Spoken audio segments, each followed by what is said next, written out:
chapter 20, The Jawbone That Spoke Martian.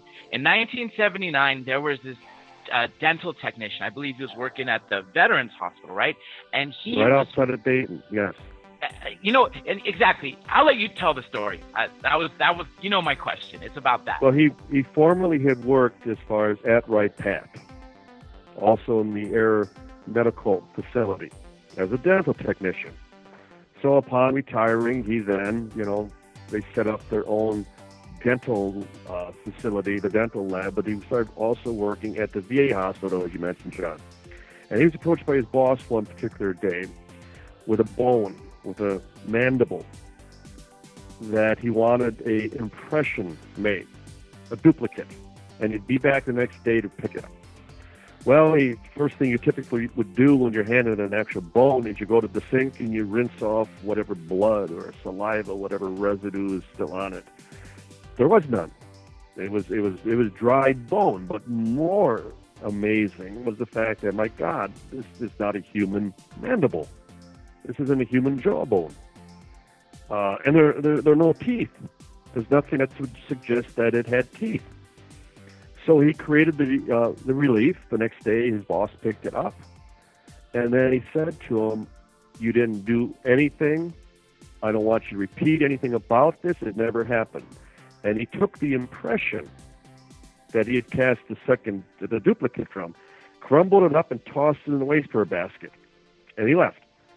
Well, Musgrove followed him from a distance, watched him walk down into the parking lot, and there were two Air Force officers waiting. One Musgrove recognized from Wright Patterson, a colonel that he had served under years before. They took the original bone, mandible, and the relief, placed them in the briefcase, they shook hands, and they left. Well, that's when Musgrove truly realized what was at stake. And then he went back to the lab, took the crumbled impression out of the waste paper basket, reconstructed it, and then cast another mold. And he placed that in a bank security box for the next 30 years.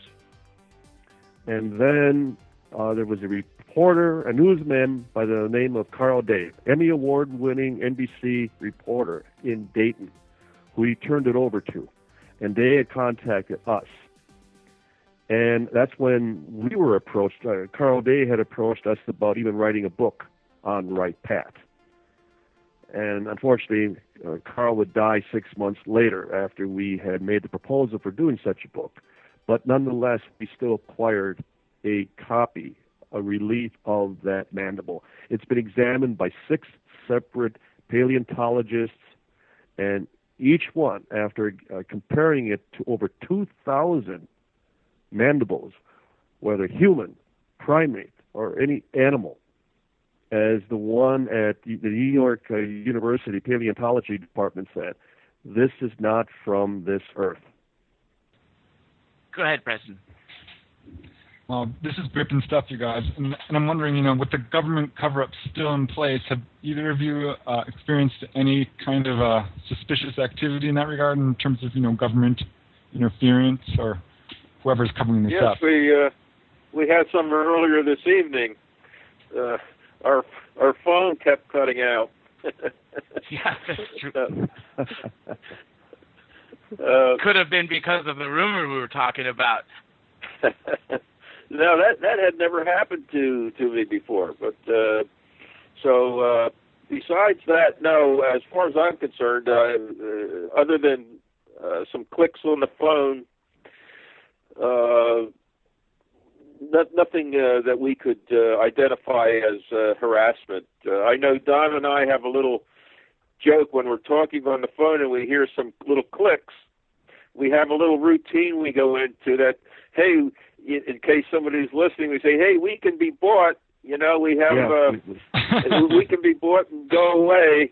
Our price will go up tomorrow. So, but they haven't taken us up on it. Early into the investigation, for the first number of years, there were all types of demonstrations that we were being watched, that we were having a lot of phone problems, a lot of clicking, a lot of cutting off. And it's one of the reasons that we weren't using names in conversation. We would typically refer to Roswell number 1, 2, 3. And we would kept changing the numbers every week. We were involved in a high-speed chase between Albuquerque and Corona at 2 o'clock in the morning one time. Executive producer Paul Davids of the Roswell movie reminded me that we were driving through Los Angeles one time, and a dark car pulled up alongside of us and rolled down the window and snapped a picture of us at an intersection, and then took off. I had forgotten about that. Tom would remember that we were leaving from the contract archaeology department from Albuquerque one afternoon, and we were the only car in the parking lot. And all at once, a car comes flying up from the street up into the parking lot, and a woman driver keeps yelling for me to come over to the car. And Tom was in the trunk. We were putting some things back in the trunk, and I just kept, we're not from around here. What do you want? And she kept saying, I want you to come over here. And I kept saying, you need directions? We're not from here. And then she finally, I want to look at your suit. And that was kind of strange that she, raced into the parking lot to comment on my sport coat. And I finally, I walked away, and she just took off, and, we didn't know better. There was somebody ducked down in the back seat. It was very strange. So there are all types of such stories, but that doesn't faze us. It really doesn't, because if it did, we'd be up at night. Well, the closer you're getting to the truth, the more you're on the radar of them, and it seems to be that you are getting close. Back to this mandible, one thing I love about the story is that once the impression was crushed and thrown away, and the person asked for the prescription, and he was told, nope, it never happened, you never did this, you weren't here. Right?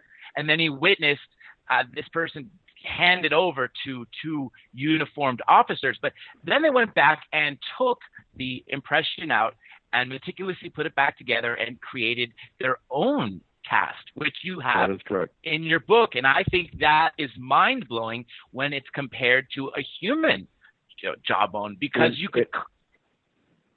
In fact, we have a display at the museum in Roswell of that mandible, that impression in comparison to a human mandible. So it's a full display. And so we always invite people, certainly, if you're interested in the subject at all. The museum in Roswell, not only the library, but also there's a research area, just a tremendous wealth of UFO documentation, the book collection, thousands of UFO books, and then the displays themselves, including this copy of this mandible, which, again, you look at it, and then we have it superimposed over, the typical, alien head, as described within UFO encounters, and it matches. It's the typical pointed, the V shape as far as chin. So that goes to show that physical evidence is still out there to some degree, and just like with that mandible, that recreation that came from physical evidence, and that's what I think is one of the most extraordinary things. We got under a minute left, and I wanted to give you, Mr. Schmidt, you participated in the citizen hearing. We've spoken to several of the witnesses since then, and I want to give you all a quick final statement of what the listeners and the viewers of Third Phase of the Moon can do to help get the secret blown open. Quickly, if you guys got 10 seconds each, you got a final statement. To get the secret blown open, buy our books, call your congressman, call Don Schmidt, call Don Schmidt's friend. I don't know. It's Don and I feel that this disclosure move is just never going to happen. It's never going to happen, and we just have to keep doing what we're doing. And we've never gotten any help from the government, the Air Force, or anybody like that. All we can do is to keep getting the information out and let the weight of the evidence prevail. Well, the evidence is getting there.